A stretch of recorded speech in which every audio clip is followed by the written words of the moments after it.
I think it's realistic we could see S&P hit 15,000 by the end of Trump's term.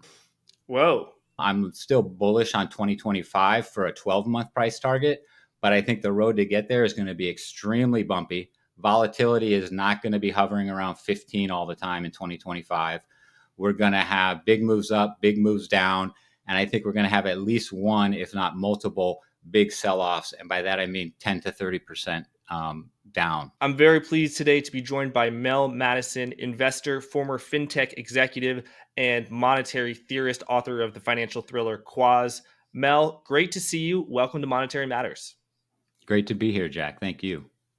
Mel, we did an interview on my old show, Forward Guidance, the title of which was Asset Bubble Crescendo Until 2027 Collapse When U.S. Treasury Market Implodes, argues Mel Mattison. So I think you have been, over the past year, forecasting that the S&P would get to 6,000 by the end of year 2024, which we are now at, and 7,000 by the end of 2025. And the former prediction happened. We went higher than 6,000 on the S&P as we recorded at the end of 2024. Is actually a little bit below. But so I guess that is a prediction that played out and played out well, because one of the highest returns year for the S&P 500 in history. I think close to the top 10 going back 100 years. So what fueled your extreme bullishness on the stock market, and what is fueling your, I suppose, continued bullishness on the U.S. stock market going into 2025? Yeah, sure. So basically, this was back, I think it was around March, and there was beginning to be a little bit of fears about the labor market and some different doubt creeping into the markets. And I just didn't see it. I was looking at jobless claims, three big drivers for me last year, or I guess still technically this year in 2024, were just the AI boom. I felt there's still a lot of wealth effect in place from COVID with asset price inflation. And then I also thought, and this was kind of underestimated, I think, that the interest on the debt, the fact that people were for the first time in years getting 4 or 5% in money markets, or able to put their money into a high yield savings account, was going to add that incremental dollar, and that we were pretty much pushing ourselves forward. Of course, the other main factor I mentioned at the time was the fiscal impulse and these massive deficit spendings. So I felt at the time, and I do more or less feel the same way now, although there are some evolution in my thinking. But my thought process of why I said 6,000 2024 end of year, 7,000 2025, was really that I didn't see anything that was going to stop this massive deficit spending, that the government was on this path, that they were realizing that if they break too hard away from it, that's going to impact the economy. It's then going to spiral into impacting the stock market. That's going to impact tax receipts, because 2022, we basically did $500 billion less in tax receipts in 2023 because of the stock market. So I felt that the only thing that was going to kind of stop the train, if you will, was when we approached the entitlement cliff near the end of this upcoming administration, like 2027, 2028 timeframe.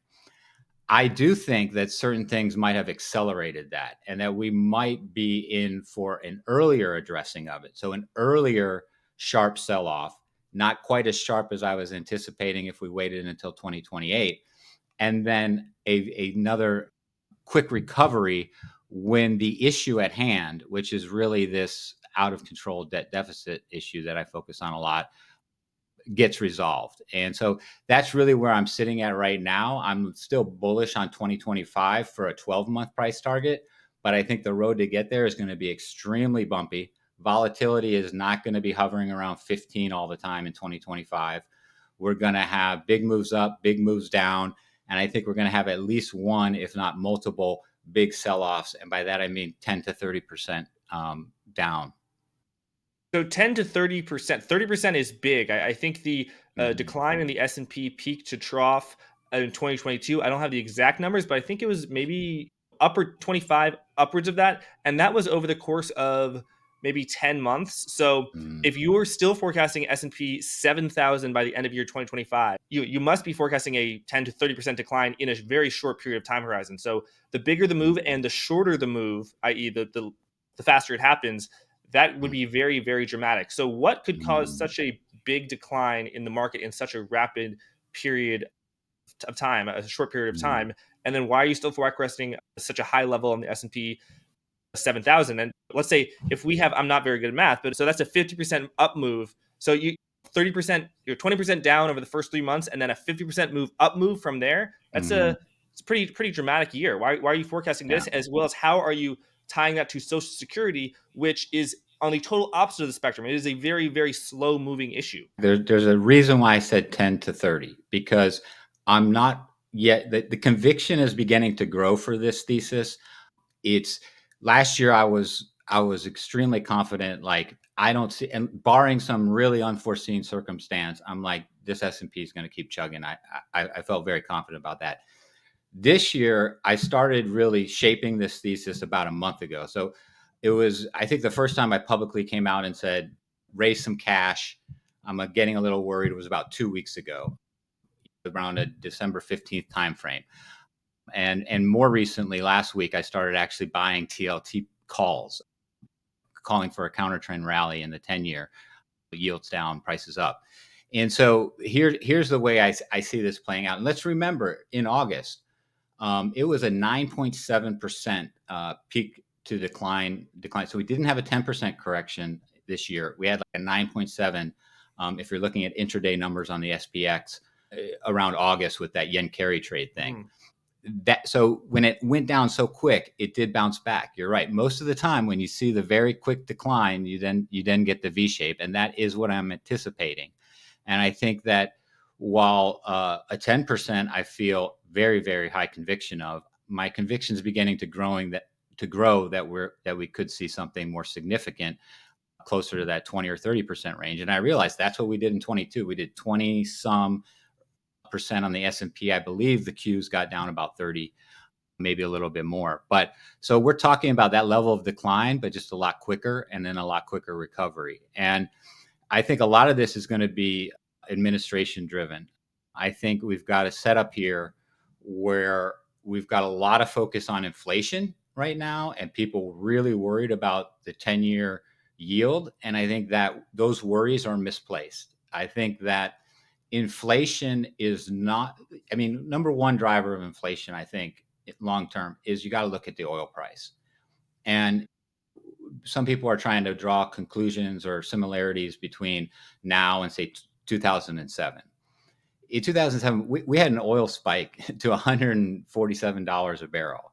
Adjusted for inflation, that's like over $200 a barrel on oil. We have had a hard time getting much above 70 lately. So if you go 200 some to 70 in constant kind of inflation adjusted terms, we've got oil sitting at a third of what it was 15 years ago. So I think inflation is largely driven by energy, and energy is contained. If anything, we have an energy surplus going. And if Trump actually can convince some of these large integrated oil companies to drill, baby, drill, $50, $60 oil next year for at least some period of time, I think is in the works. And that I just can't see a massive inflation and spike with that kind of energy movement going on. You've also got issues with China, right? We've seen the 2-year note, I believe, drop below 1%, I think maybe just this week. The 10 years below 2. We've got growth and political issues in Europe. It just, a lot of this worry that inflation is going to reignite and shoot off to the moon, I feel, is misplaced. And if you really look at the bond market and what happened, why rates have been going up since the Fed, I think you have to think they were starting to price in, number one, a Trump victory, and number two, they were looking at growth prospects getting better. There was that worry in the summer that the labor market was starting to roll over. And so what we did was we started pricing in, if you look at the 10-year break evens, we started pricing in about 2.25% inflation, and we started pricing in about 2.35% real GDP growth, and that gets you to 4.6%. And that's not the bond market telling you inflation's getting ready to go haywire, and that's why we're at 4.6. That's the bond market telling you inflation might be a little bit above 2 over the coming years, and growth is also going to be above 2. And so why are we going to have a 10-year below 4 if we've got 2% inflation, 2% growth? It doesn't make sense. So I don't think the bond market's been screaming it. So I'll pause right there, but that's kind of a little bit of this setup of why I think the market is off sides. And then what we're going to do, the whole other thing is going to stumble into this administration. So that's kind of a little bit of the macro backdrop, and I can get into my administration issues and concerns, but I'll pause there to see if there's anything you wanted to follow up on. I made notes on all those topics, but yeah, let's move on to the Social Mhm. Security issue and Trump 2025. Okay. So I think the Social Security issue and why I always came to that 2027-28 timeframe, just quick recap, is around 2020, the Social Security Trust Fund maxed out over $2 trillion. And we actually started drawing that down. And CBO estimates are around 2030, 2031, we're going to run out. But I felt that Congress could not kind of delay until 2030 to start talking about it, that it would become an issue as the 2028 presidential election campaign started ramping up. That basically we were going to have to start having that conversation, and that conversation was what was going to start freaking out markets, because they were going to finally recognize like this debt deficit situation is untenable. I think what has happened with Doge and with Trump and with a lot more just people out there talking about this, like the numbers have just gotten so astronomical that we've kind of moved it into the consciousness a little bit higher, or a little bit quicker than I thought it was going to happen. And so I think it could possibly be dealt with this year, meaning 2025. And I want to marry that with the fact of Scott Bessent as Treasury Secretary, which I think is a very interesting and a very important choice. He is someone who is very imaginative. He's also someone, more than any recent probably Treasury Secretary we've had, is really focused on financial history and understands economic history deeply. He actually teaches a course at Yale in it. When he took a break from the hedge fund world, that was his kind of full-time thing. And he had said, as has been well publicized in a Manhattan Institute podcast and talk that he gave, that he expected in the next 4 years for there to be a monetary reset and a new Bretton Woods. And those are his words. A new Bretton Woods was likely to happen in the next 4 years, and that he wanted to be a part of it. And so I think there's a good chance that with Trump, with what he's promised and what he wants to do, when the reality of the fact that those things can't happen given the current financial landscape, and by that I mean significant deficit cuts, a smaller government, and still have the economy doing well and the stock market. He's going to have to deal with that. And I think that a market sell-off may be the type of impetus that's required in order to get kind of political will to actually make some dramatic changes. And so I feel like what's going to happen is we're going to run into a little bit of a brick wall here between like Doge and cutting and government, and also keeping the economy on track to be doing well. And as the market starts to sniff it out based on policy announcements, whether it's mass deportations, tariffs, and the market starts to get worried about it, it's going to create an atmosphere, which I think you need to make some dramatic changes. And while this period is going to be wild and very volatile, coming out of it is going to be an excellent buying opportunity. And again, I want to highlight this is a scenario that I'm growing in confidence with, not at an 80-90% level like I was when I was talking about 66,000 S&P last time in March. But I'm starting to like tip over to the 50% level and growing. And even just last night, when Trump mentioned in a Truth Social tweet 1929 depression, the Democrat, like he's almost starting to paint the wall, paint the picture. Like we need something big happen, and I think Bessent is whispering in his ear.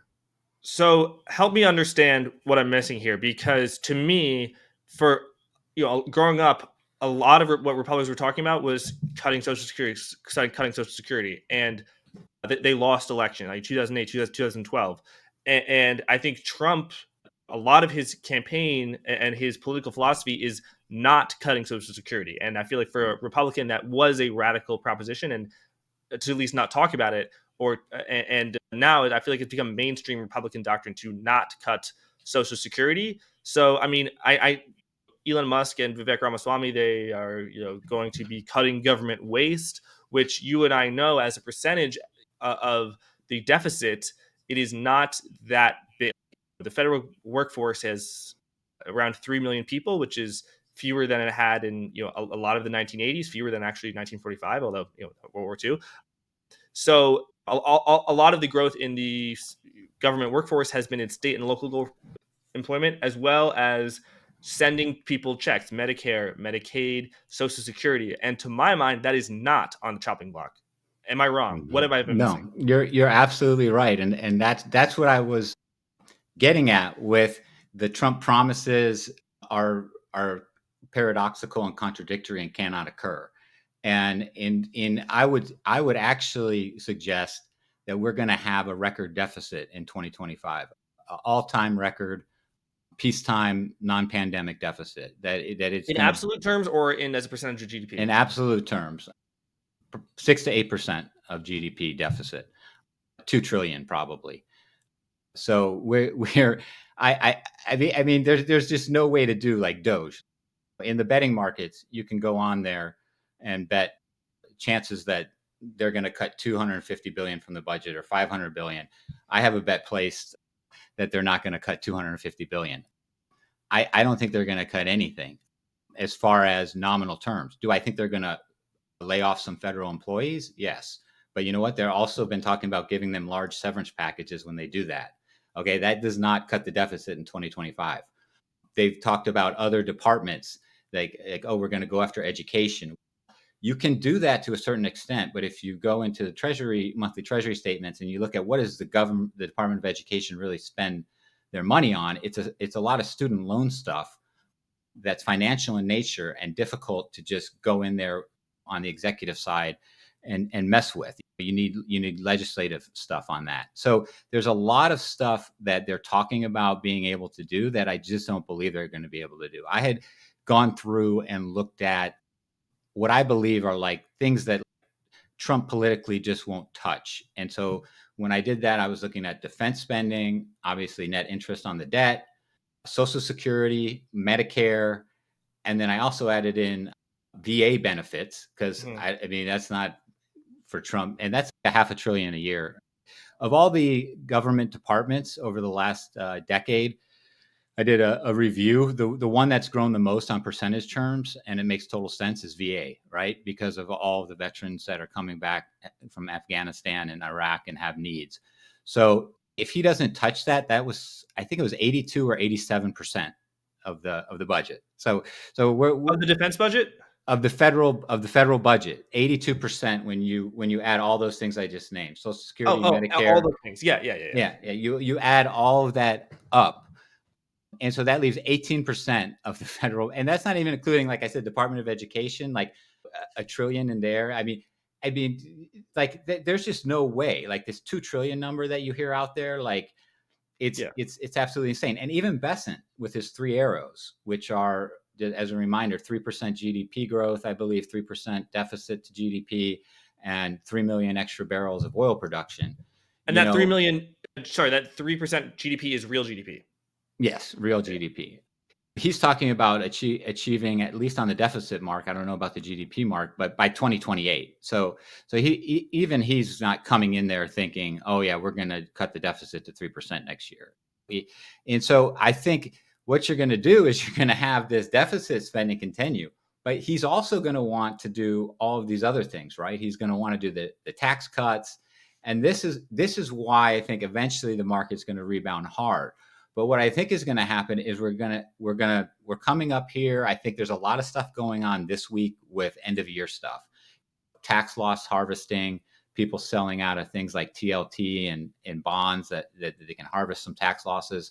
There's stuff in the reverse repo market, and I think in the first week of January, where we might see a little bit of a mix of that, like maybe people going into more of the equal weight S&P, counter trend rally in the 10-year. as people rebalance their portfolios, pension funds, mutual funds, insurance companies, which own 22% of U.S. Treasuries privately held. I was just looking at the last quarterly Treasury bill bulletin from December. It's around 6 trillion out of the 20, I think it's 29 billion of privately held treasuries are held by pension funds, mutual funds, and insurance companies. So I'm looking for a counter trend rally in the 10-year, maybe all the way down to 4%, but definitely I'm looking to see 4.25 in the next month or so. And we're going to have earnings, and then we're going to have maybe a little honeymoon with the inauguration, and then the February, March type time frame, as the pro-growth Trump policies have not yet taken effect, but yet we're getting these news stories that I think the market is not going to necessarily like. I think there could be some ugly stories plastered all over the news of some grandmother getting deported, or God forbid an ICE raid goes wrong, and you could just see like a sentiment shift, and you're really seeing also beyond these kind of qualitative things I'm mentioning. When you look at market internals, I mean, they're looking like top heavy right now, right? I mean, you had RSP, the equal weight, down 8 or 9 days in a row. You had the Dow down 10, 11 days in a row, like first time since 1974 or something You like had 9 sectors down for the month in December.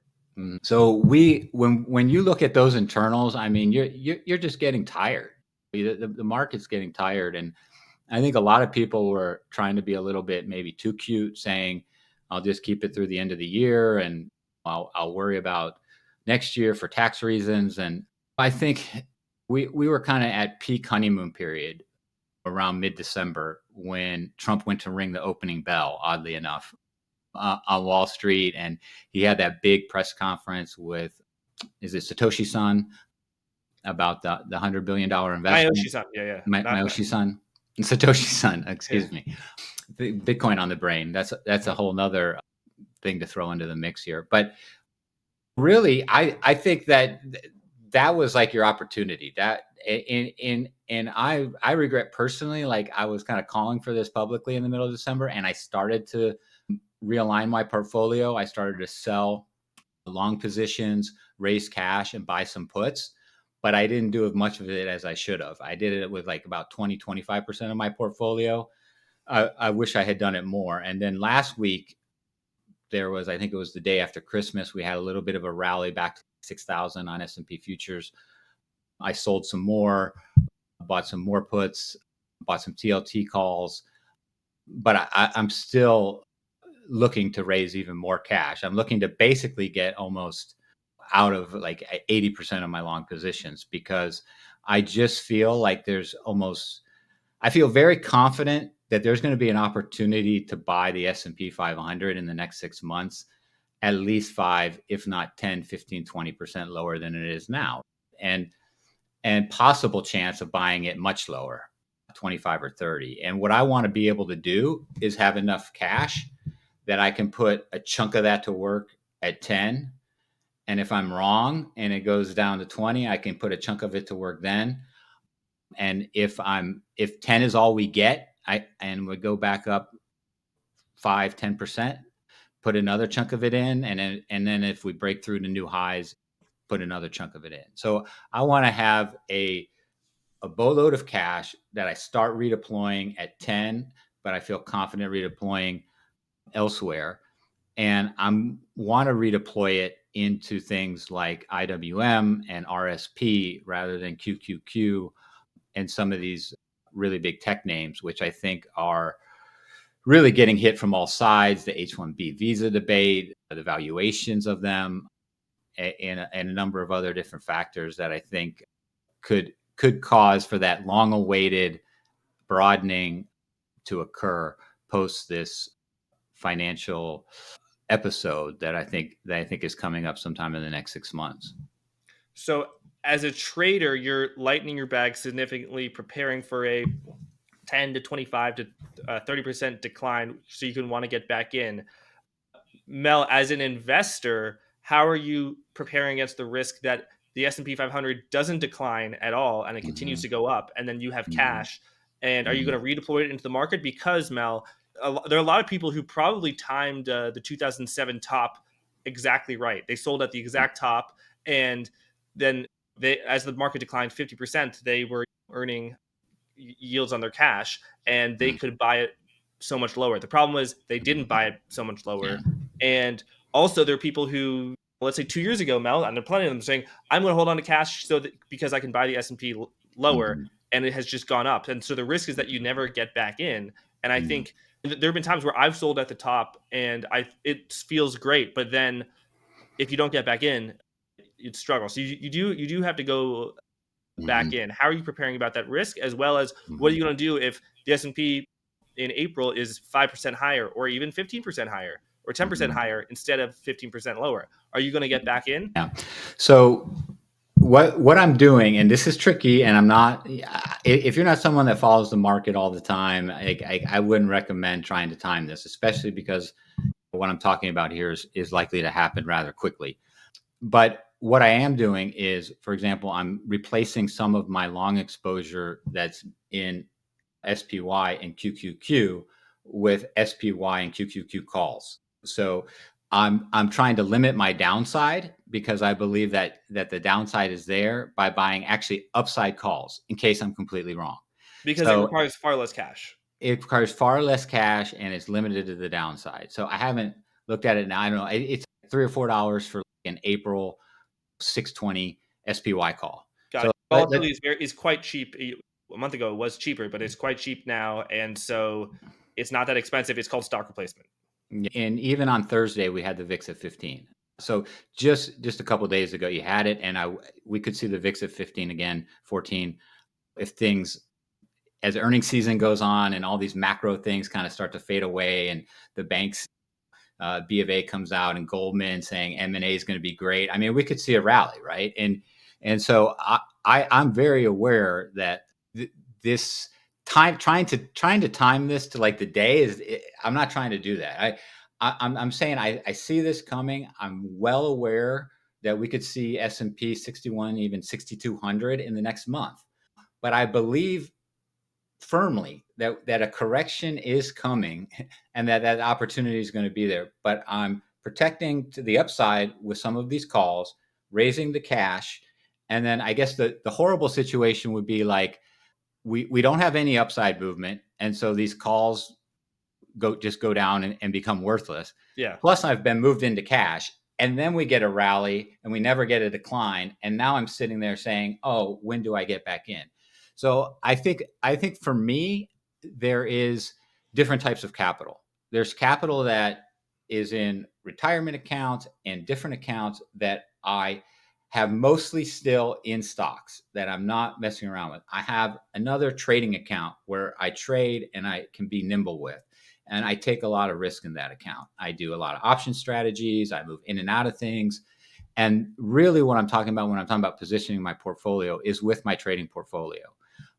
Because again, I'm fully aware I could be wrong. The market could move to the upside. I'm also talking about a quick dip here.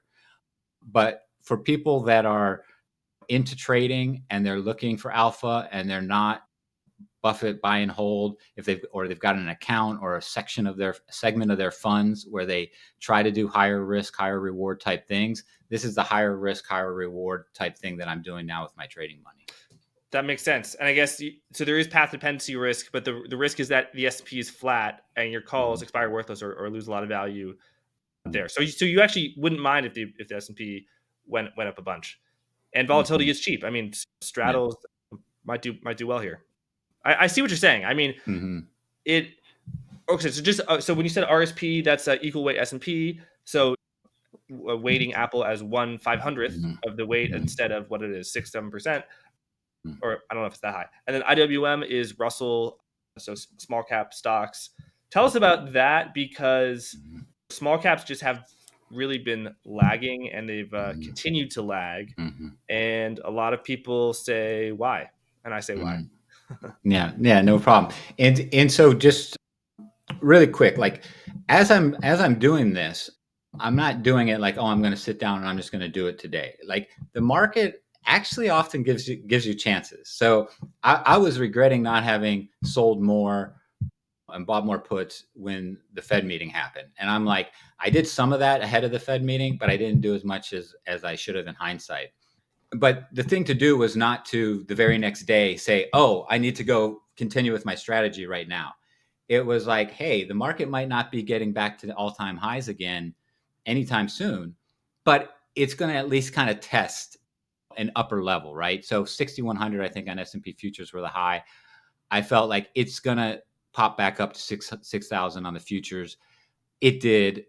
Gave me another opportunity to do this more. And so it takes a little bit of time. If you're someone like a Warren Buffett, it can take months or years. And who knows if he's thinking, I'm not saying he's thinking along the lines that I am. I'm not that conceited, but that if he's just looking at things and saying with all of his knowledge, at some point something's got to give a little bit here. I don't know when, and he just had to do it way early because of he's got an oil tanker he's driving, not like me going around in a jet ski with my money pool, and he's got the Titanic. So he's got to do things a lot earlier over periods of months if he wants to position himself for a market decline. Now, to your question about the Russell. So yes, the Russell has been this kind of false hopes, spring eternal for the Russell, and this broadening. I think that there was almost like a relative capitulation on Fed Day after 10 straight days of value out underperformance, and the drop that we had, like relative performance to the Qs. That might have been a relative performance low. And we'll look at the charts and see if that starts to bear itself out.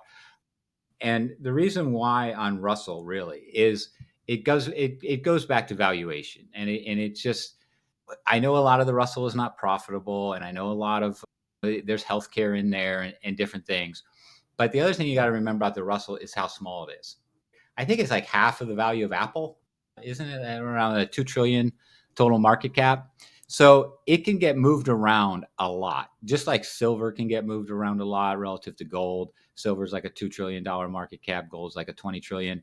You know, the Russell, and if we get this type of a decline and people are looking for alpha, people are looking for beta, they're going to want to look there. And then with the larger companies, the RSP, the equal weight, I just feel a lot of Trump's policies are going to be in the longer term very pro growth. And these companies are less exposed to, they're not as global and international as, say, a Google or an Apple is.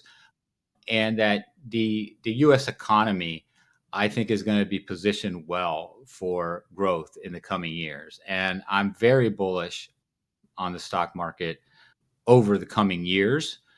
But I feel like we're in for a wild ride for first half, at least of 2025. Right. And so I should say you used to work at Russell Investments, which is related to the Russell.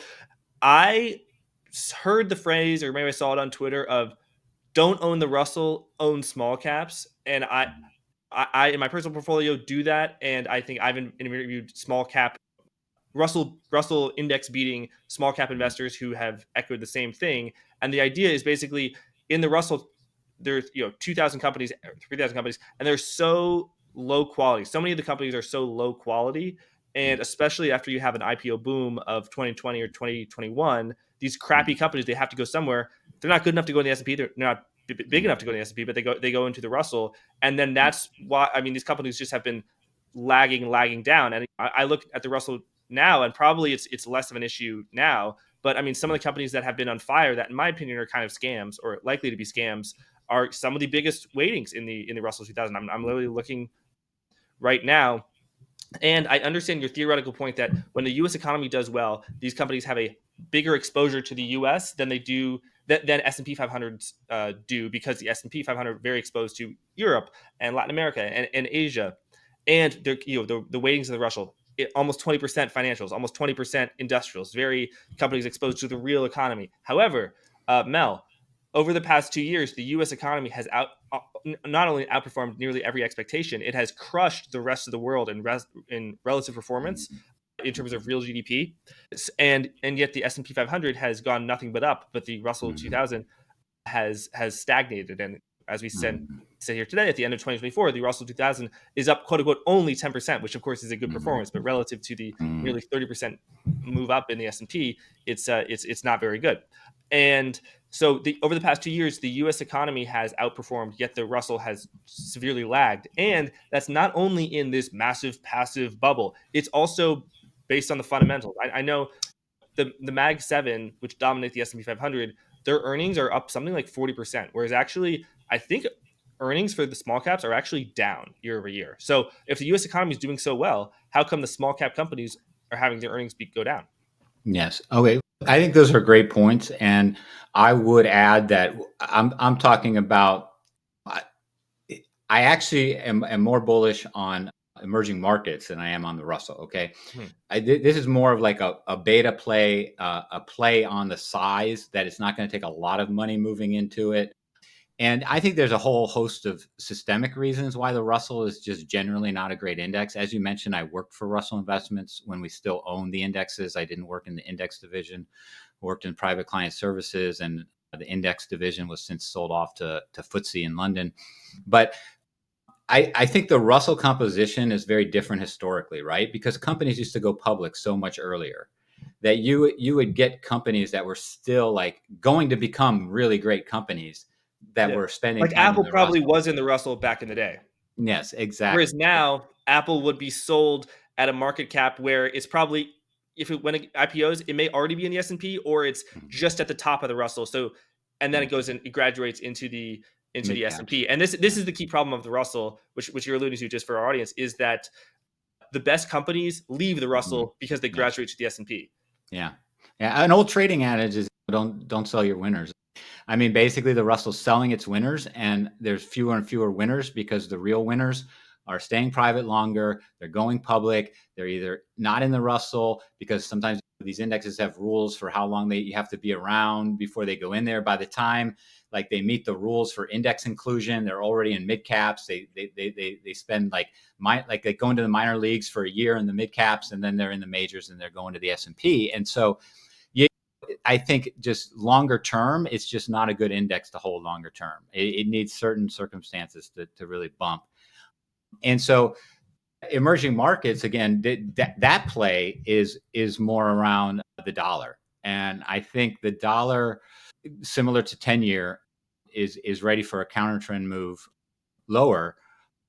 And I think a spike in the dollar higher would be part of this mix that I'm foreseeing that gets us to this calamitous type sell off that forces this essentially massive intervention into our monetary system, potentially a Bretton Woods 2.0, where literally we're having Bessent sitting down with G20 finance ministers and just talking about, hey guys, we all have this massive sovereign debt bubble. We need to do things about this. We can't just keep increasing percentages of our tax receipts going to net interest expense. And I think when other folks have talked about this, whether it's Luke Groman or others, that the way to get debt to GDP down, you got to look historically. How did we do it after World War II? What we did was we had a period of yield curve control. We had the Fed and the Treasury set the long-term 10-year rate at 2.5, short-term at under 0.5%. Bondholders got killed. The equity markets did amazing. We had when we took those controls off, because there were also price controls going on during the war. When we took the price controls off after VJ Day, victory in Japan, we had 15% average inflation for 46, 47. And lo and behold, the 120% debt to GDP was now 85 or 90 or something like that. And it just started going lower until we started growing it again. And so this inflationary component that I think is going to be the output of this calamity is why the V-shaped recovery will occur, because we're not only going to get real growth from Trump policies that will take a little bit of time, but we're also going to get an understanding that there's going to be some inflation that's going to have to flow through the system. It's going to try to be controlled as much as possible, but I think it's still going to be, and this was what we talked about back in March. I talked about a prolonged period of let's call it 3 to 6% CPI readings, and CPI is light. Everybody knows that. So we're really talking about 5 to 8% actual inflation you do compound 7% actual inflation over 4 years. I mean, you're at like 40% devaluation. So this is a massive devaluation. And that's why this is an out there number maybe, but when you factor in growth and you factor in inflation that I think is coming, I think it's realistic we could see an S&P hit 15,000 by the end of Trump's term. Whoa. S&P 15,000 by the end of Trump's term. 15,000, yeah. Okay. How do you get there? Because what do you think is going to happen to corporate earnings? The S&P 500 on a historical valuation perspective is quite expensive. So are earnings going to double? If you think that no, they don't need to double in real terms, but they might double. And of course, in nominal terms. In the equity market, everything is in nominal terms except for the discount rate. But in nominal terms, yeah. Yeah. Okay, let's just think about this. Let's just say that we had an organic, and I know it doesn't kind of make sense to talk about equities in real terms, but let's just say we had an organic 33% growth over 4 years, right? So let's just use easy numbers. 6,000, a third of that is 2,000. That gets us to 8,000. Okay. Then let's say we had a 30%, let's call it a third of a inflation, right? Come into the market, right? So let's take that 8,000 and then let's add a third of that. So that's going to be 11, 12,000, right? That's a double of the S&P. I believe that's around what happened in the last Trump term, was around 100% S&P gain. So let's imagine that some real pro-growth policies come in there. And instead of 30% earnings growth over the next 4 years, we're at something closer to 50% in real terms. And we still have that inflationary component.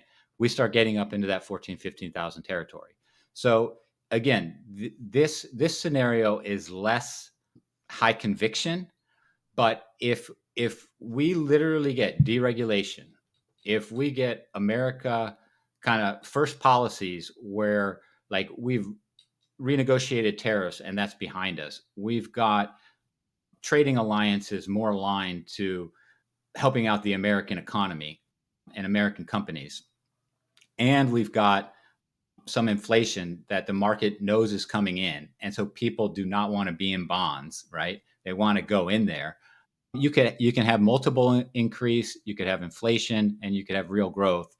All three of those things, I think, can essentially get you at or near that number at the end of 4 years. It's an aggressive term, but markets have seen periods like this before, not necessarily in our lifetimes, but if you go back to the 20s, we saw incredible growth. We know how it ended. And I think that's where the financial history really that I study really comes into play. It's just understanding how volatile the equity asset class can be. How historically you can see these types of things like a doubling or even a 3x move in a 5-6 year period. And then you can see a 50% correction take place. And we could be back at 8,000. We could hit 15. I mean, things can happen. And over time, it smooths itself out. But equities as an asset class are an extremely volatile asset class. And we've had an extreme amount of volatility suppression, I would say, since the GFC, really. We've had Federal Reserve interventions. We've had quantitative easing. We've had central banks around the world buying equities and corporate bonds. I mean, not the Federal Reserve, but the ECB buying corporate bonds. You had the Bank of Japan buying Japanese. Like we've had all of this central bank intervention that's just been volatility suppression. And actually, when you get more volatility, you should expect actually potential for outsized returns. And so I think volatility is going to come back into the equity asset class over the coming years, but the potential for rewards will as well. And I think we're getting ready for a big change. Like I think Bessent said it, a monetary reset on the order of a Bretton Woods 2.0, the type of thing that happens like once in a generation, I think could occur in 2025. But again, I'm painting a scenario that I'm putting a 40 to 50% confidence weight on right now, rather than, oh, I think S&P is going to 6,000 back in March. I'm painting a scenario I feel 70, 85% confident level on. And time will tell me if I'm like out to lunch and this is like completely a bonkers idea, or certain things will start to confirm this as we head through 2025. And so this will be an interesting one. But number one, I don't want to come on here and say what I don't really feel and what I'm not really doing with my portfolio. But I also don't want to come out here when I'm saying, hey, I know I'm getting a little out there on the deep end with some of this stuff. But sometimes when you see some of these tail risk type things, like I'm the type of investor, like I like to go for it a little bit. I recently put just a few $100 down in the betting markets on a 25 basis point cut by the Fed in January. It pays out 10 to 1. Put down Probably not going to happen, but it's, probably not you going to know, happen. yeah. But if we continue to see volatility, if we see 10-year yields start to come in like they're starting to today, and if some of these job numbers get a little bit more concerning, it's possible. I mean, we'll see what happens with the December jobs report. The one thing that I think would really crimp that could be the CPI number. For whatever reason, they try to seasonally adjust these things, but January tends to be a hot CPI month. And so if that does come in hot, that's definitely going to flush that $200 down the drain of mine. But I think there's also political reasons where what's going to happen is first Fed meeting with Trump coming in, and all of a sudden the Fed's not cutting and different stuff. I think Fed Treasury, Fed Trump issues are going to be one of those things that worries the market. That Powell's not going to cut as much as Trump wants. Mortgage rates are going to stay elevated. Bond yields are going to stay elevated, and Trump is going to start tweeting about it. Cut. These are things that the market just doesn't like to see, and we could have a breaking of the Fed Treasury Accords. So this is something that happened in 1951, where during the war period, Treasury was essentially telling the Fed what to do. Yield curve control, price controls were happening. Government did what it needed to do, and we're getting into a war footing, in my opinion. We're in a global economic war right now. With Russia and China. We're getting our allies, or with us or against us. We're trying to get back our industrial production. We recognize from this Ukraine fiasco that the West does not have the military armament production capability that we need to properly defend ourselves. We're starting to realize this whole globalism thing is not working, and that the world is splitting into some camps here with BRICS countries and Western nations and Japan and New Zealand and Australia. And we're starting to make changes that are based on national security and global politics in the economic realm. And when you start doing that, the independence of the Fed goes bye-bye. And people in the markets don't like to see that. And I think Trump's going to have the opportunity to put in someone who he doesn't have to tell him what to do if the person he interviews for the job basically tells him everything he wants to hear when he interviews him. And we're going to have a Trump Fed, and who knows, we might even have the Bessent idea come to fruition, where if Powell really is adamant about not cutting rates, they do post a shadow Fed president or shadow Fed chair. Yeah, I think Powell's term doesn't end until 2026. So if Trump wants to put in one of his guys or one of his people, it would have to be then. What is the monetary reset? What is Bretton Woods 2.0, and why do you think that would be so significant? And would that be part of the pro-growth view that is going to lead the S&P to 15,000? If we look at what happened with the inflation that came on board, which, I mean, let's CPI 20, let's say in the real economy, it was probably closer to 30. A lot of that S&P earnings growth between 2021, let's call it, and now, I think 30% of that growth you can just put to inflation. And so there's just a lot of parts to this whole thesis that make it very complicated, and that's why I make it less high conviction than some other ones. But they could also become extremely profitable if people have more cash than they normally would have to put into the market at some sort of a low, a 2025 low or around it.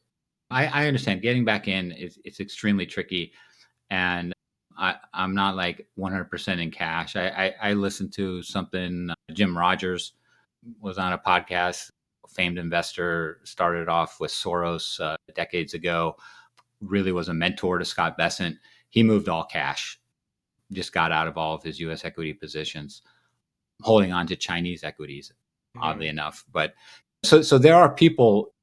Buffett's got 300 some billion. There are people that aren't really market timers, but they seem to be trying to time the market a little bit. To me, when you're building up that type of a cash position, if you're really not a market timer, either one, you should just be returning it to shareholders and saying special dividend, because we don't have opportunities, and we're not going to try to time the market and figure out when one comes. We're going to start doing special dividends of returning 150 billion to shareholders, because it really makes no sense for them to hold on to that much cash unless they feel like there's going to be an opportunity to put it to work. A few things. Sorry. So Jim Rogers, I lucky enough to interview him for the first time. That with me interviewing, but I've organized some interviews with him before in a few months ago. And yeah, he said he's, I believe, entirely out of U.S. equities, but I believe it's the case that he's been either out or very much underweight U.S. equities for a long time. And then on the Buffett point, I think that number one, he still owns a ton. Berkshire still owns a ton of U.S. stocks and U.S. businesses. I think it could be a succession planning thing of he wants to make sure that when his successors takes over, that their portfolio isn't 70% Apple, because that could be a big deal. Yeah. So there's some Yeah. idiosyncratic factors there. But I would speculate. I absolutely agree. I mean, it's just prudent portfolio management. I mean, the Apple position was getting huge. He's got other people that he's going to, like you said, wanted. I think when Charlie passed away, it really put it forefront in his mind. I'm not going to be here forever. And let's unwind some of these huge positions I put on so that my successors aren't burdened by what I did. And so I totally agree that that's a big part of it. I'm not reading too much into that cash hoard, but it is pretty significant. And even if he is turning the reins over to successors, I think if one of those potential successors came to him and said, I see a really good 50, $60 billion opportunity here, he'd say, okay, go for it. You got my blessing. But they're just not seeing that. And so it is saying something. There is some signal, but there's also some noise there. So all of this is to say that wild times often provide the greatest opportunities. And I'm willing to put some of my money into cash. And let's just say I'm completely wrong. And the first 6 months are relatively smooth and uneventful. Maybe we have 5 or 7% pullbacks and different things. And, at what point do I capitulate? I'll have to see all the writing on the wall. Like we could start to get to 61, 6,200 on the S&P and things are going good. And I've got a huge cash position, even though I have those calls. I'm going to have to say, wait a minute, it's this thing's not falling apart the way I kind of anticipated, leading to this Bretton Woods 2.0 thing. I better get back on the trail. But I'm willing to give myself also a little bit of rope here and not rush back in. Let's say earnings do pretty well and we move to a new high and we hit 6150 on the S&P in January 30th or something like that. That's not going to pull me back in. Like I'm going to be comfortable watching the markets go up a little bit and knowing I've got at least some long exposure with options, a 25, 30% cash pile now, which I'm going to want to increase to 50, 60, 70, excuse me. And then I also have some puts, some 450 QQQ puts for March and April that are doing well since I purchased them, that I'm looking for an opportunity to add to, but the day is not the day to do that. And we said equities are a very volatile asset class. They could triple in a few years. That is something about equities that's on a longer periodicity than the VIX. So like the VIX is 30 days, how much they can move in 30 days. You're talking about, I guess, many hundreds of days. Mm-hmm. And yes, equities can move up. Equities can double or triple, but they can only go down 100% or Mm-hmm. 90% and then 90% from there. Mm-hmm. And then, so tell us about what's this monetary reset? What is Bretton Woods 2.0? Mm-hmm. Yeah. And just one other thing that I think is in the mix that's also important is that I think QT is going to end in 2025. So I think the Fed's going to cut 4 times. I think QT is going to end at least 4 times, and QT is going to end. And what that is basically we've got the weakness of deflationary pressure. So we've gone over that. Then we add in the uncertainty around some of these, what I think are going to be even more surprising to market participants than expected Trump economic decisions. And so those Trump economic decisions, they're going to cause this sell-off. That is going to be seized upon by Bessent, who is waiting for this, because he's seeing some of the things that I've talked about with eventually the Social Security trust fund cliff, the unsustainability of debt to deficits.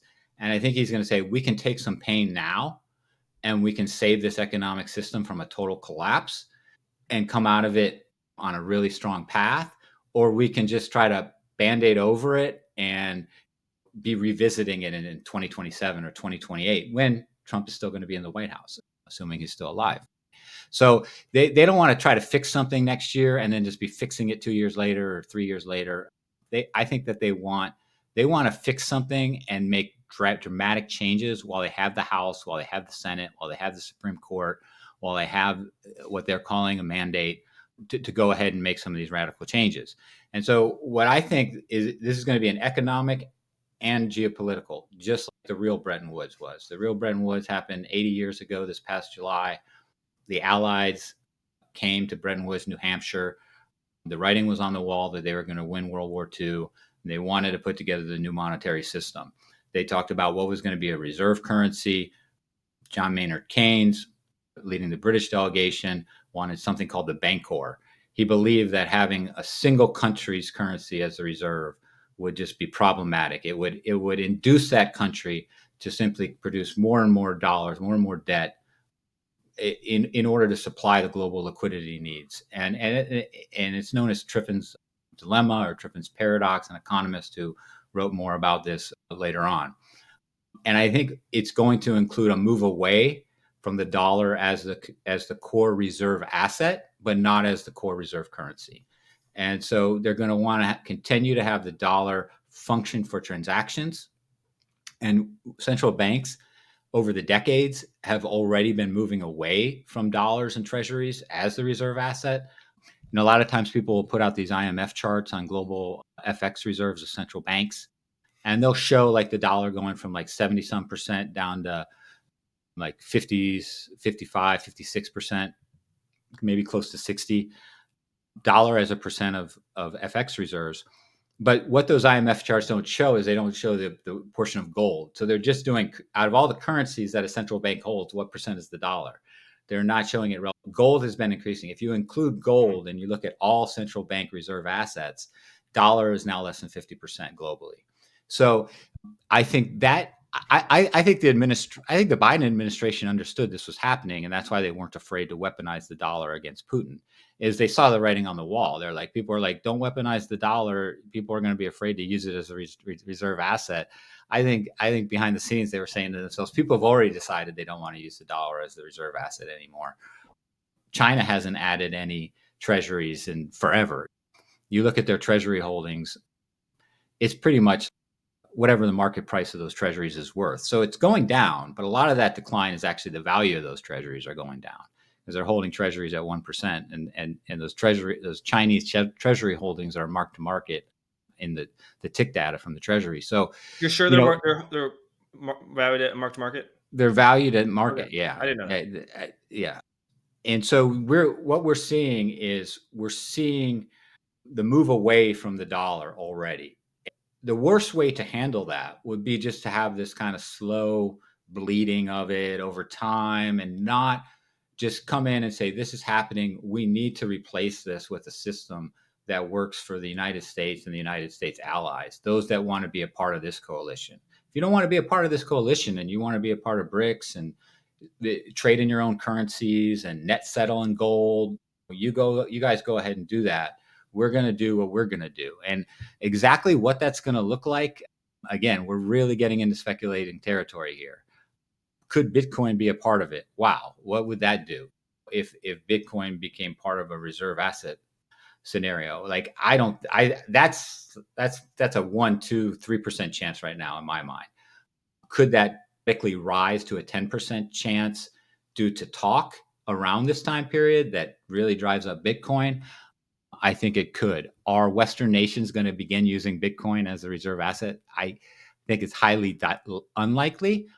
I think because the U.S. owns 200 some thousand, they could get some legislation passed saying we're going to have a strategic Bitcoin reserve, which in effect we kind of do.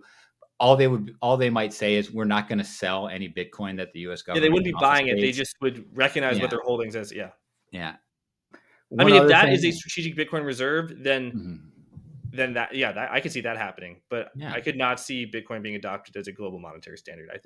Could see the option of people start talking about it on the podcast and on Twitter, and then the market prices it as this could actually happen. So Bitcoin goes up to 200,000. Yes, I'm never say that isn't going to happen, but Mhm. I'd say I would be very surprised if it actually occurred that Bitcoin was adopted. I would be very, very surprised. Yeah, it would be. We could see some states start. There are states that buy gold. We could see some states that buy Bitcoin, especially if the political leaders are well greased. And so there is potential for big movements in Bitcoin. I think there are potential headlines out there that could cause face ripping rallies, 15, 20% in a couple of days. There's also a lot of landmines out there that could let a lot of air out of it. So we talked about equities as a volatile asset class. Again, Bitcoin volatility on steroids, right? So I do own Bitcoin. I own gold.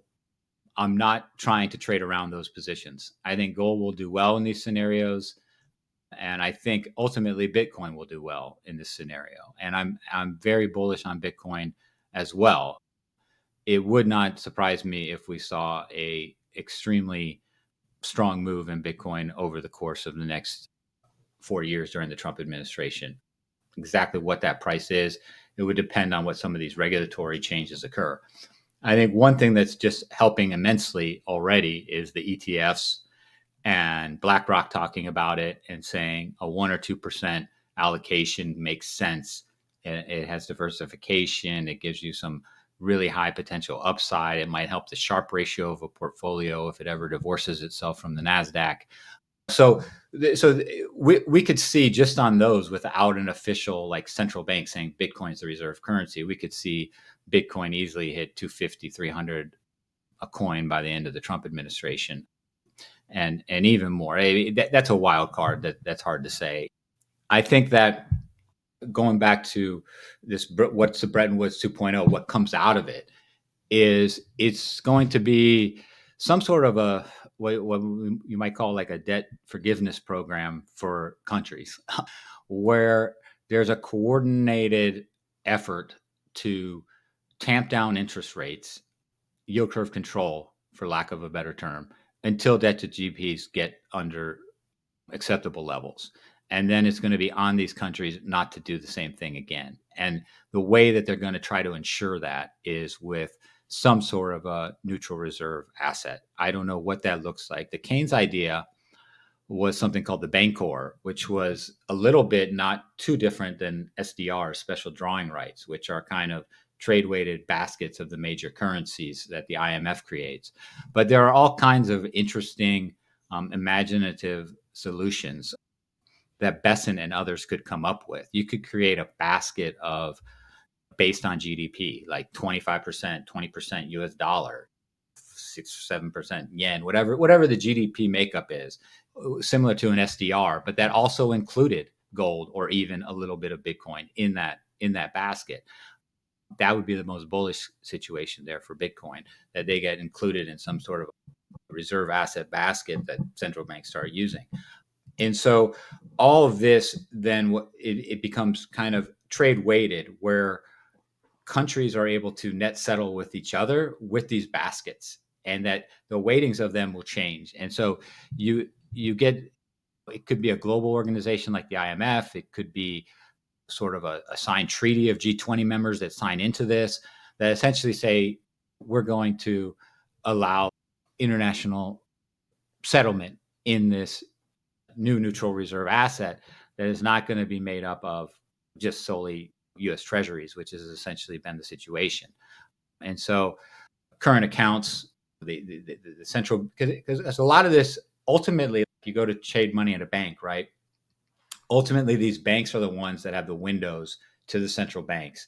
The central banks, between central banks, through coordination through the BIS, the Bank for International Settlements, are able to settle up and true up all of these accounts. And the central banks can do things with each other. They can do currency swaps. They can do pretty much whatever they want to make sure that the global liquidity is where it is. And right now, they're using UST, US Treasuries, and going forward, they could agree that we need some sort of a more neutral reserve asset, and that would be used during a set time period where yields are essentially kept under control through massive QE, combined with financial repression, combined with forcing banks to essentially hold treasuries, which the Federal Reserve can do through its regulatory authority. So I think now, when there's a crisis, the Federal Reserve gives swap lines to countries, to friendly countries. I think the BIS has a nominal role in terms of what you're talking about, but I think practically, like, it is the Federal Reserve that is settling, because it is Yeah. U.S. dollar is the global reserve currency. So you think basically countries will run debt? Will they stop running deficits, or will they just have their economies grow faster than the growth of deficits? Because if the deficit's still growing faster than the economy, then it doesn't matter if interest rates are at zero.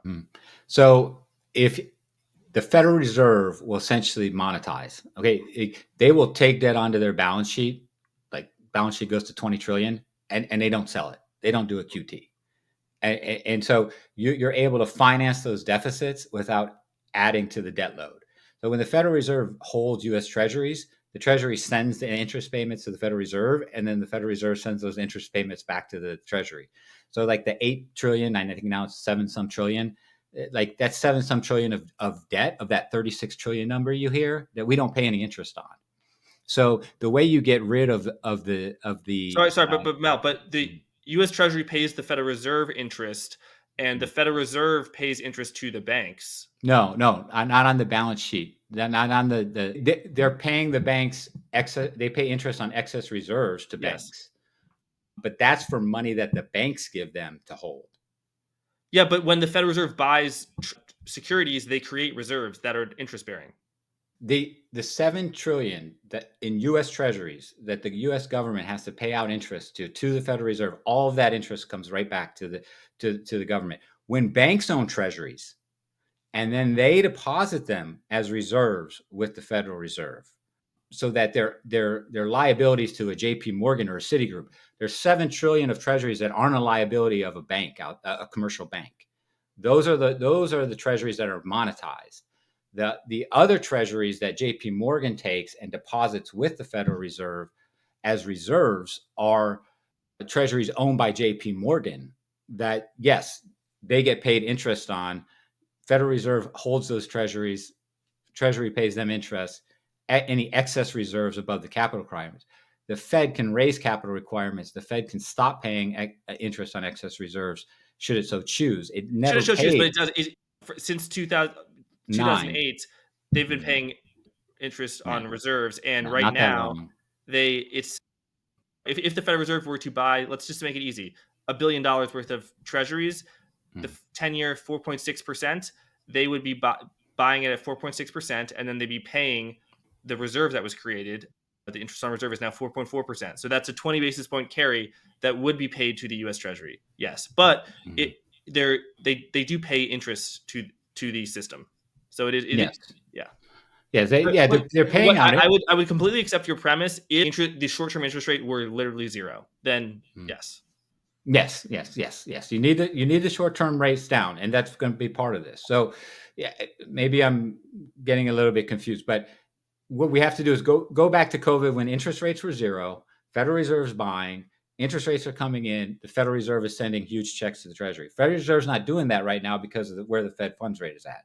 So that you need the short end to be low for this whole situation to work, and then you can have the long end be capped. So they are going to have to go back to essentially a zero bound type policy for some period of time, which, in World War II, I think it was 0.3% was what they capped the short end at. So this would be, everybody would know that this is inflationary. This is not market setting rates. This would just be outright open manipulation of the Treasury market, a la 1940s style. Right. And so far you've described a global effort to reduce debt to GDP by holding interest rates below the Negative nominal real. growth rate. So they've Yeah. required pro-growth policies, holding interest rates low. I also would say the deficit has to grow slower than the economy. Even if interest rates are at zero, you have to grow the, Mm. the economy faster than deficits. Otherwise, none of this is going to work. Mel, what about the U.S. Treasury issuing very, very long-term bonds, issuing a ton of 10, 20, 30-year Treasury notes and bonds, or even a 50-year, 100-year Treasury bond, which the U.S. has never done. Other countries, like Austria, has done. I saw some paper speculating that this is what Bessent was into. I have seen no official statement or unofficial statement from actual Scott Bessent or any of his affiliated parties, but I did see a paper making a speculation that Bessent was interested in issuing long-term notes, so increasing the duration of the debt of the government. And he has been a vocal critic of the Biden Yellen Treasury policy of funding at the very short end of the curve, Mm-hmm. which the Yellen Treasury insists it is just doing the Treasury's job of basically funding at the cheapest part of the curve because they don't want to disrupt markets by issuing at the 10-year, 20-year part and radically steepening the curve and increasing interest expense.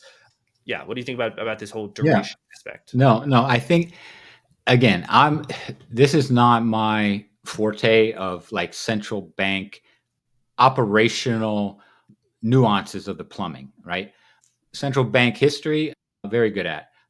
Nuances of the internal operations of the FOMC, the Open Market Committee, the Open Market Desk at the Bank of New York, how they go in there, and they're always changing it. Like the Bank Term Funding Program, they're always coming up with imaginative ways. Long-term debt, that's one possibility. Another possibility is these gold certificates, right? So when the Federal Reserve holds the Treasury's gold, they issued certificates at the market price of gold at the time in the 70s, which was about $42 an ounce, I believe. The Treasury holds these certificates on the Treasury balance sheet at that price of $42 an ounce of gold. In Senator Loomis's strategic Bitcoin bill, she states that she wants to pay for Bitcoin by resubmitting the gold certificates to the Federal Reserve, telling them to value them at the real value of gold, and then sending that amount of cash to the US Treasury. It does not say in that bill that they need to sell the gold, just that they need to revalue the certificates and make the US Treasury whole. How much is so? Yeah, so the gold Mm, that the Federal Reserve owns is held at mm, on balance sheet at the price at which they bought it way back in the day, which is ridiculously low. How mm, if the Federal Reserve was to realize that gain and transfer the treasury, how much mm, are we talking mm. tens of billions, hundreds of billions? At the current price, we're talking about somewhere in the ballpark of a half a trillion. Okay, that's a lot. So it's not a huge amount, though. I believe we're holding around 261 million troy ounces, which is around 8,000 metric tons. So that's the U.S. gold stockpile. Now, I did do these calculations in an Excel a little while ago. I don't have the numbers off the top of my head, but I was looking at what gold value do you need to really make like a dent in the debt and things like that. I think you need minimum $10,000 gold, maybe higher. Now, let's remember 1933 when the FDR came out and in a single moment revalued gold from $20 to $35 an ounce. That's a 75% increase, right? $15 out of the $20 base. So revaluing gold up, but devaluing the dollar against gold, which is what. And it devalues the dollar against gold. Yes, exactly. Now, the issue that I see with that is like Trump, the BRICS have been buying a lot of gold. And so what this does is it really increases the wealth of and this is where I sneak in that little chance that Bitcoin somehow gets involved in this, because Bitcoin is not obviously held by China central bank or Russia central bank. So we need this neutral asset. We need something to become this base asset that can essentially become a release valve for the dollar to devalue against. And gold to me is the historical choice, and it makes a lot of sense. It could be a combination of these moves. So let's say we're going to revalue gold at 10,000, plus we're going to issue 1.5 trillion or 3.5 trillion of 100-year bonds. Plus we're going to do, so how this all comes together, I don't know, but I do know Scott Bessent would be able to come up with imaginative ideas to do this a lot better than I can right now. He's someone that obviously, needless to say, knows the market. He knows economic history. He also has a very imaginative mind. When you listen to his podcast, he talks about his father had the largest science fiction library in the state of South Carolina, that he could go on a map and point out Alpha Centauri in the sky before he knew where Chicago was. He loves to tell these stories. He loves to talk about financial resets. He loves economic history. It's kind of a cometh the hour, cometh the man type situation. And I'm not like saying he's like a god or something, but I'm saying like he is someone who really understands the reality of markets from his hedge funds. He understands history from his professorship at Yale teaching economics. And he has the imagination that, we've seen so many shocking, surprising things over the last few years, from Trump getting elected president to just things that people just didn't see coming. And I think a lot of people, it's an imaginative leap to say, we are really going to restructure the entire system to address this sovereign debt bubble. And the period in which this happens has to be quick. Otherwise, the economy collapses. And that causes that quick sell-off, 10, 20, 30%, who knows, maybe more. And then coming out of it, people say, my God, this is going to hurt bondholders. This is going to hurt some people. There'll be winners and losers. But now we have a footing to play off of for the next generation that's going to be good. Let's go into the S&P and bam, 15,000 in January 20th, 2029. Crazy scenario with non-zero probability. I'm giving it a 40% chance now. Maybe some of your listeners will say 2% or a zero. As time goes on, 3 months, 6 months, 9 months into this, we should know by then, did any of this really start to come to fruition? Because I think it has to happen quickly. I don't think he can afford to wait, see what happens in the midterm, do this in 20. This needs to be a 2025 at the latest 2026 type of deal. What is the crisis that is lurking, the sovereign debt bubble that's going to burst? What is going to happen to cause this? You've talked about this, and I'm very curious on Scott Bessent's views on this. But you said something earlier about how if the Federal Reserve marked the gold on its balance sheet at the current price, that basically the U.S. government could make a lot of money. The Federal Reserve could make a lot of money, and that makes me think there's so many other things of where there are assets of the U.S. government. For example, Nvidia is now making billions and billions of dollars in profit every quarter, and that is an asset of the U.S. government. But the U.S. government doesn't mark that as an unfunded asset. If we have a real estate boom, every asset that goes up, every cash flow that goes up, as GDP goes up, that is the taxing authority and ability of the U.S. government goes up as well. But we don't mark that as an asset. And I know you and other people talk about how Social Security is an unfunded liability, but we don't talk about the unfunded assets. And I mean, why can't this debt bubble, why can't it continue until I'm 80 years old, or even when I'm dead, 100 years from now? I spoke with a very renowned Stanford professor, Daryl Duffy. He talked about when he was my age, the IMF said that debt to GDP of 85% was a red line, and that there'd be a crisis if debt to GDP hit 85%. Now we're at 120% debt to GDP. He cited on 100% debt to GDP. That was a slightly different figure, but federal debt to GDP is 120, 125%. Why can't it be 225%? What's going to happen, Mel? I think if you did that without addressing, so let's say instead of unfunded liabilities, you're talking about unmonetized assets, right?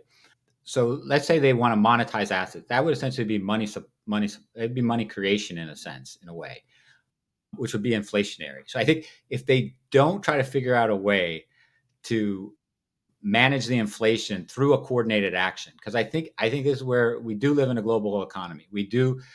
The central bankers in Basel, when they meet every 2 months at the BIS, the ECB needs to be in on this in some respects. The BOJ does.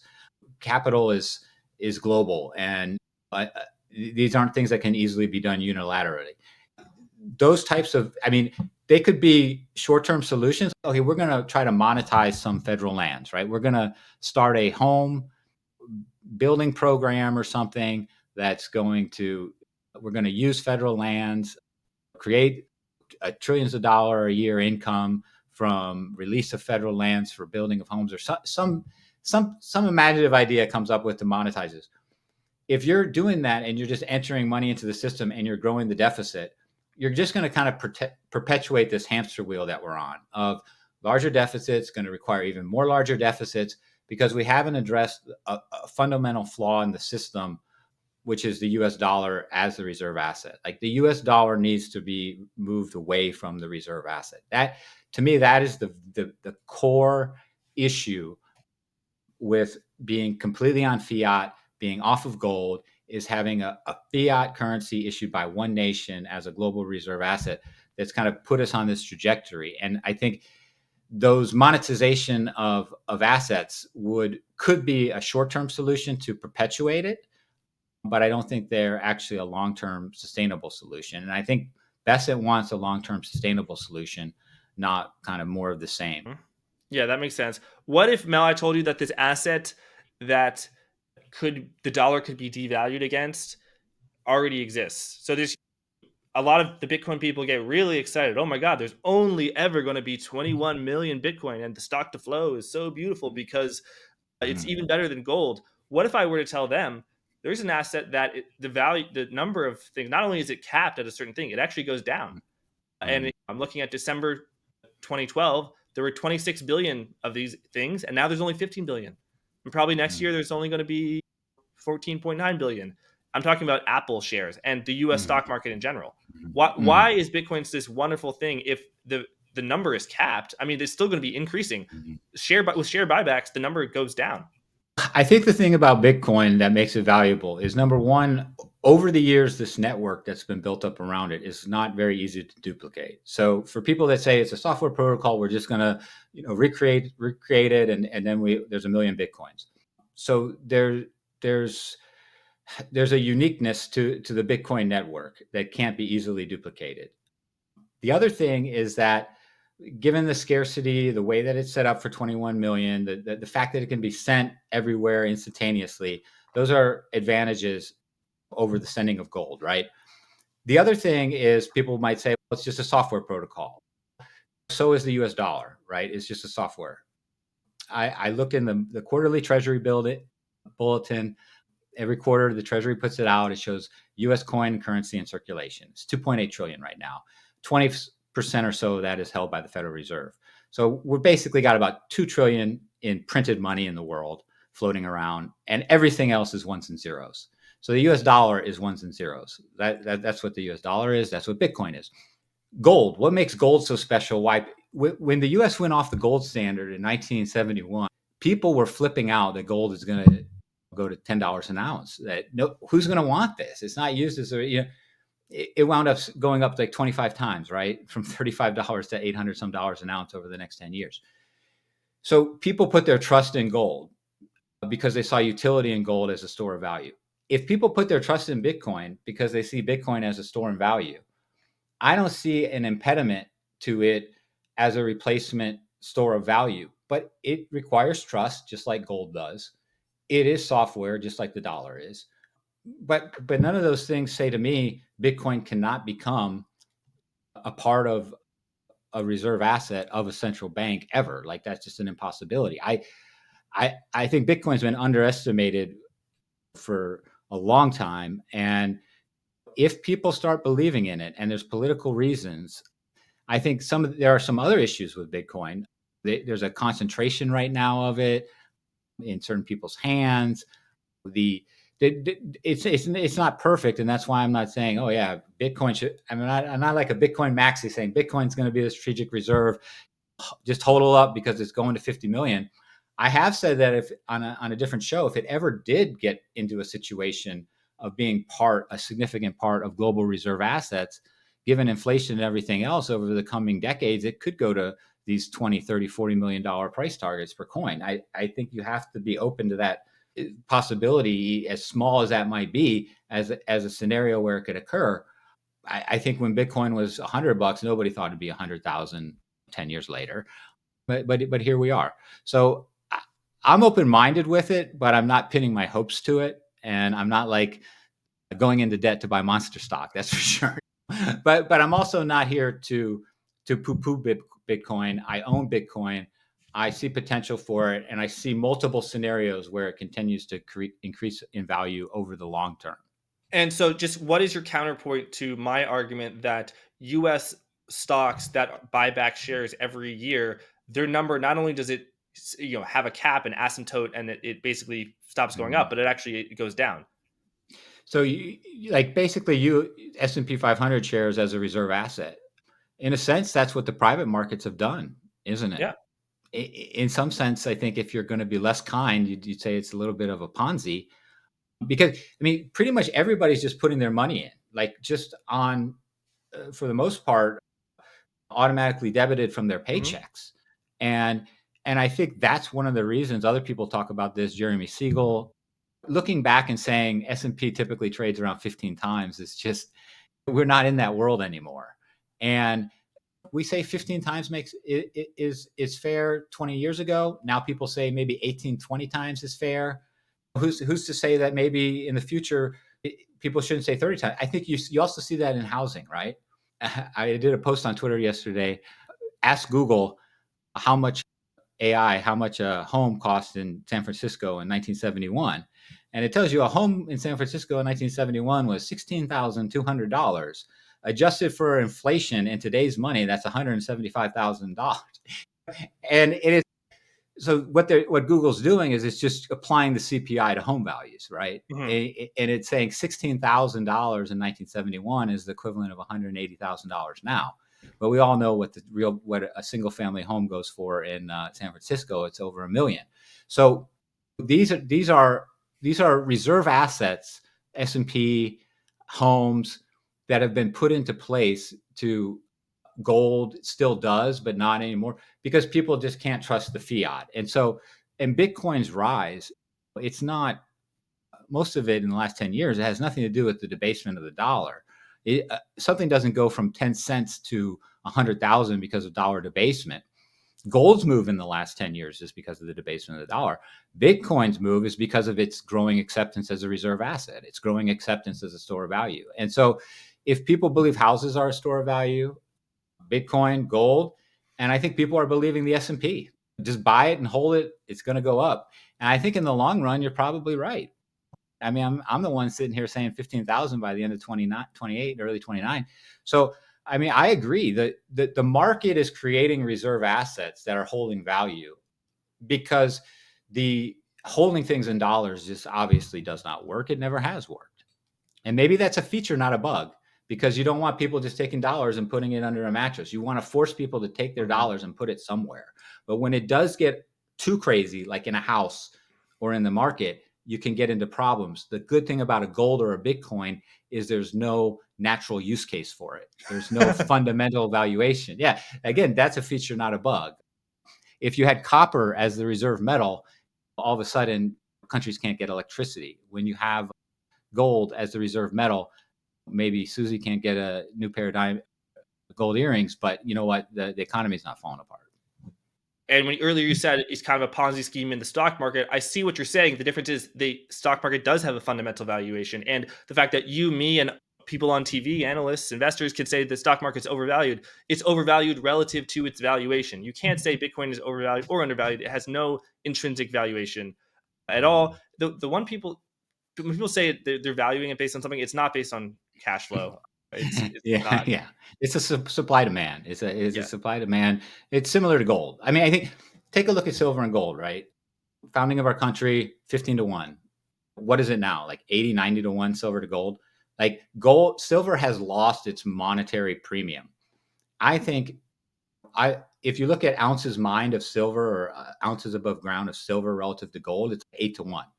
So on a pure metal basis, the ratio should be around 8 to 1. It's around 80 some to 1, meaning that if gold did not have any monetary premium, it could conceivably be like $200 an ounce.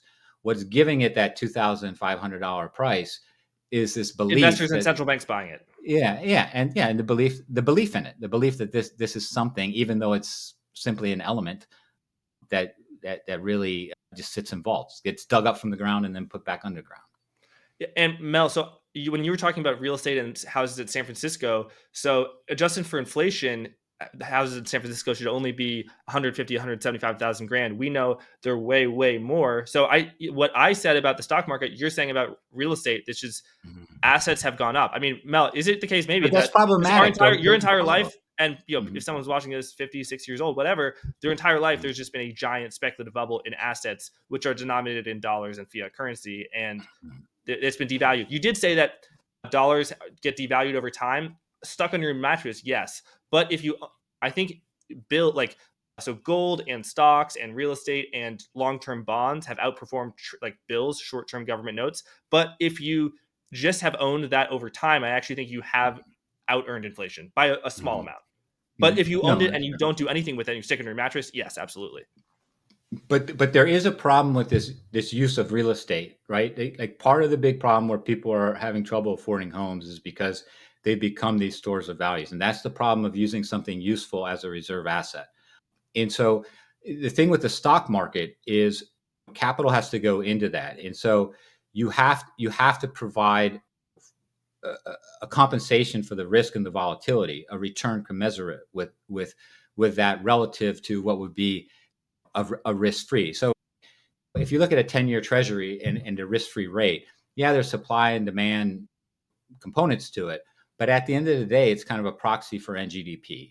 It's the market saying if you owned a market cap weighted percentage of every income generating asset in the United States, which is what grows GDP in nominal terms, like you would be ambivalent between holding a market weighted basket of the entire US economy and the 10-year over a 10-year period. And the more you think that US economy is going to do well, the more that 10-year needs to yield to give you that risk-free rate. What happens is if you have the stock market capital and you have that alternative of the risk-free rate out there to compensate for that volatility, it needs to be even more. And so Yeah. this is one of the reasons why we're seeing these big gains, right? I mean, so as the S&P 500 becomes a global reserve asset, because you're seeing relative to other, and this is kind of a fascinating topic. I've never had a discussion about the S&P, and full credit to you, you brought it up with Apple shares. I mean, it is truly what is going on in real time. We're seeing the SPX become a reserve asset, and the I guess the thing is, while it could work, don't you want an ideal reserve asset? And part of an ideal reserve asset is actually lack of utility. And so, again, it's a feature, not a bug, of things like gold and Bitcoin. Yes, and I guess I'll credit. I think it was Jim Chanos on Twitter who made this point about Apple shares. I think other people have made this point before, but it was his tweet that made me say it because I was thinking of it. Mhm. Yeah, it's funny. I mean, do you think that just the huge asset bubble we've had over the past 40 years is due to? And when I say asset bubble, it's not that the S&P has gone up or real estate has gone up and that's a bubble. It's that they've gone out well in excess of inflation, as well as non-utile, basically things that should be useless. Gold and Bitcoin have gone up tremendously as well. I guess, would you say that that is the result of a fiat currency bubble? But if we stop the fiat currency bubble, and not that I'm saying I agree it's fiat currency bubble, but there would just be a giant depression, and that's Mhm. that's the way if you want housing to restore to fair value. Yeah. But no one, people say they want a No, yeah, depression. nobody wants that because Yeah. you had the depression when we were still on the gold system, and what happened when the bubble pops? You get deflation, and deflation is that's what gives central bankers nightmares, right? Because they know what happens with deflation, and they don't know how to handle deflation. that well, right? They'll talk about we have tools to handle inflation. We have tools to kind of stoke economy, but deflation is a tricky son of a gun, and nobody that's in a position of power in the global elites that run the modern economies wants to see deflation. Some people might argue, if they're like kind of monetary purists, this is what we want. We should have a cleansing. We should go through a deflationary depression. But that would cause so much real pain and heartache, right? I mean, there'd be kids out of school. There'd be starving people all over developing nation. Like, when your choice is, do we inflate or do we go through a cleansing, monetary purist, deflationary depression in order to correct the system? What global policymakers choose every time is to inflate, and that's why I didn't spend too much time talking about deflation as an alternative to solving this issue. I focused on inflation being the route, and then having a sustainable path. So that is going to mean like harder choices, right? Like you can't just say, okay, we're going to reset the system and start doing the same thing all over again. Theoretically, you could, and maybe in reality, that's what's going to happen. There'll be this reset with all these promises made by these G20s that we're going to get back onto sustainable paths of deficit spending, and we're not going to do like hardcore austerity, but we are going to stop the runaway train of government spending, and we're going to do some hard negotiations with the healthcare companies. Maybe the healthcare sector gets hit hard because they're just not going to be able to as much profit. We're going to, restrict tort law so that doctors don't need to pay astronomical amounts in liability insurance, malpractice insurance. We're going to do a bunch of things to get more on this sustainable path, part of this economic restructuring. And then over time, human nature will probably unravel it all again. And then in 40 or 50 years, the grand ideas will be leading us to a point again. And maybe if I live to be Jimmy Carter's age, I'll see it, but likely I probably won't. Yeah, rest in peace, Jimmy Carter. Can you sum up your views? What do you think will happen to the stock market in the near term? What do you think will happen to the S&P by year end 2025, as well as repeat your very bold target for the end of Trump's term? So I see the timing on it, don't know, but a choppy, volatile first half with a minimum 10% correction occurring, possibly much steeper, 20, 30%, leading to a massive conversation, discussion, perhaps something less dramatic than a Bretton Woods 2.0, but massive steps being taken to address that situation quickly so that it does not get out of hand. Could be Federal Reserve interventions into the markets. It could be QE. It could be a new Bretton Woods that then causes a V-shaped recovery, ending the year in the $7,000 range on the S&P. So a very volatile first half, a sell-off, a recovery, and overall a strong year. Going forward, I believe the more structural changes that get put in place during this 2025 period that are truly what we need right now, which is a period of controlled but sustained inflation and pro-growth policies, that these could spur through both inflationary impulses as well as pro-growth policies that could spur the S&P all the way to 15,000 by January 20th, 2029. Boom. There we go. Thank you, Mel, so much for coming on Monetary Matters. It's been a real pleasure. People could find you on Twitter at Mel Mattison1. They should check out your book, Quaz, Financial Thriller. People can find Monetary Matters not just on YouTube, but on Apple Podcasts, Spotify, and wherever else they get their podcast. Thank you again, Mel. Thank you, everyone, for watching. Until next time. Thank you. Just close the door.